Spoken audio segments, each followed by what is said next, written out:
একটা লোক যে আমার চুরি প্রমাণ হলে ফাঁসিতে উঠবো আমি, তার 7,56,লক্ষ টাকার প্রপার্টি অ্যাটাচমেন্ট হলো। লিপস অ্যান্ড বাউন্সের চেক পাওয়ার কার?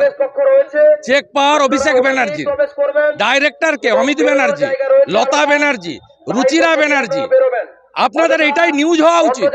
এই রাজ্যের মুখ্যমন্ত্রী, তার পরিবারের কোম্পানি লিপস অ্যান্ড বাউন্স, তার 7,56,লক্ষ টাকা মানি লন্ডারিং এস্টাবলিশ হয়ে গেছে ইন ফ্রন্ট অফ কোর্ট।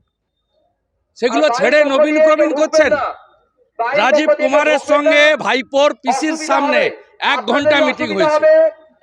ভাইপো পরশুদিন পিসির সঙ্গে লাস্ট মিটিং করেছে। নিয়মিত যোগাযোগ আছে। এ একেবারে কৌশল করে দুজন করছে, আর দুর্নীতি থেকে এই ইস্যুটাকে সরানোর জন্য।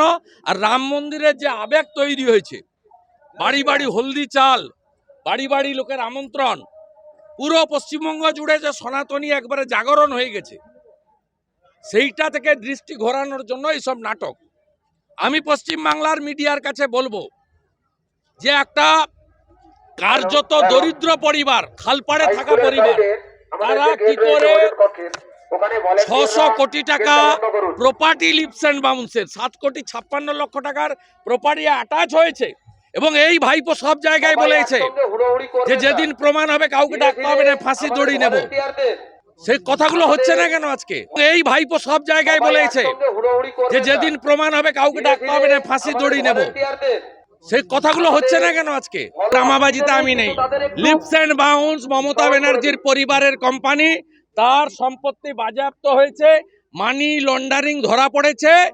মমতা চোর, মমতা চোর, তার পরিবার চোর, লিপস অ্যান্ড বাউন্স চোর, ব্যানার্জি গোষ্ঠী চোর, তার বংশ চোর।